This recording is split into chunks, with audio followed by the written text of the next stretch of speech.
अस्सलाम वालेकुम दोस्तों, मैं हूं शारिक खान और आपको वेलकम करता हूं अपने यूट्यूब चैनल एक टॉक्स में। उम्मीद करता हूं आप सब लोग खैर आफियत से होंगे, ईमान और सेहत की बेहतरीन हाथ में भी होंगे। दोस्तों, जैसा कि आप सब लोग जानते हैं, जिन लोगों की गंदम 1 नवंबर की थी, 1 नवंबर के बाद काशी थी, उनको पानी लगाने का, अपनी फसल को पानी लगाने का वक्त हो चुका है। अब वो पहला पानी गंदम को लगाने के लिए जा रहे हैं। इस सूरत हाल में पहले भी एक वीडियो बना चुका हूँ जिसके अंदर मैंने गंदम का मुकम्मल फर्टिलाइजर प्लान, पानी का प्लान, यानी मुकम्मल उसकी बिजाई से लेकर उसकी कटाई तक का प्लान मैंने सारा दिया हुआ है। लेकिन आज की इस वीडियो के अंदर मैं कुछ ऐसी चीज़ें डिस्कस करने के लिए आपके पास हाजिर हुआ हूँ, जो आपकी फसल के लिए बहुत ज़रूरी हैं और ये एडिशन भी नया है। सबसे बढ़कर ये कि जब आप गंदम को पहला पानी लगाएँ, तो आप उसमें देंगे 1 कैन फास्फोरिक एसिड, 1 बोरी यूरिया और 8 से 10 किलो मैग्नीशियम सल्फेट। इसके साथ आपने बस ये करना है कि आपने साथ में लाज़मी 2 से 3 किलो फेरस सल्फेट भी ऐड कर देना है।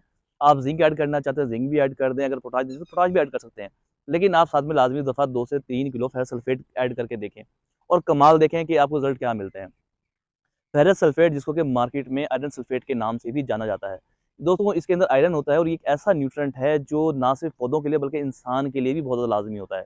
ये पौधे की टिल्डिंग बढ़ाता है, ये पौधे के अंदर क़ुव्वत मुदाफ़ियत देता है ताकि वो आने वाले वक़्त में बीमारी से लड़ सके, और पौधे को ये एबायोटिक स्ट्रेस जो आने वाले वक़्त के अंदर हमें अक्सर अब पिछले 2-3 साल से देखना पड़ रहा है कि पौधा जिस वक़्त अपनी सिटा बना चुका होता है, तो एकदम हीट की, गर्मी की शिद्दत बढ़ जाती है, जिसकी वज़ह से पौधा अपना पॉलिनेशन का अमल मुकम्मल नहीं कर पाता है। जिनकी गंदम बहुत ज़्यादा लेट काश्त की होती है, उनमें बिल्कुल दाना पिचक के रह जाता है और दाना अब नहीं बन पाता।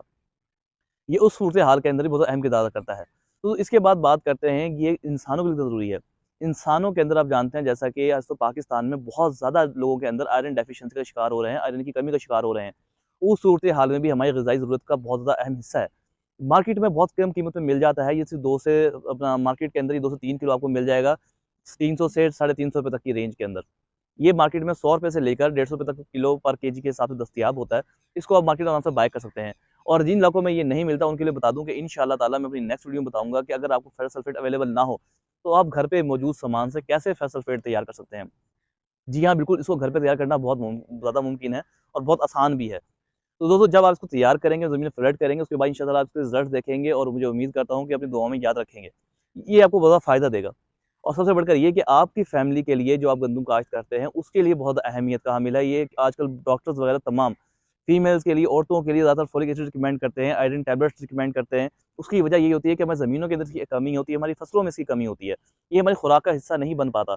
लेकिन शायद इसको आप इस्तेमाल करें अपने बच्चों के लिए, अपने लिए और सबसे बढ़कर भी फसल की पैदावार बढ़ाने के लिए। वहाँ पर भी आपको बहुत फ़ायदा होगा। पहला पानी लगा चुके हों, ज़मीन बता रहा है, तो आपने पहले पानी के ऊपर सिर्फ़ और सिर्फ़ जिब्रेलिक एसिड का स्प्रे करवा देना है। जिब्रेलिक एसिड आपको किसी भी केमिकल स्टोर से खुला भी मिल जाता है, आप किसी भी अच्छी कंपनी का, ये आजकल पाउडर फॉर्म में मिलता है, टिक्कियों की सूरत में मिलता है। आपने 10 ग्राम की टिक्की होती है, आप 1 एकड़ के ऊपर 20 ग्राम, यानी कि 2 टिक्कियाँ लेके आप उसको स्प्रे करवा सकते हैं। उससे भी आपको बहुत आउटस्टैंडिंग रिज़ल्ट्स हासिल होंगे। तो दोस्तों, आज की वीडियो इतना ही। इंशाअल्लाह ताला जल्दी हाज़िर होंगे नई वीडियो के साथ। उम्मीद करता हूँ आपको आज की वीडियो पसंद आई होगी। तो जल्दी हाज़िर होंगे नई वीडियो के साथ। जब तक के लिए खुश रहें, खुशहाल रहें। अल्लाह हाफ़िज़। फ़ी अमानिल्लाह।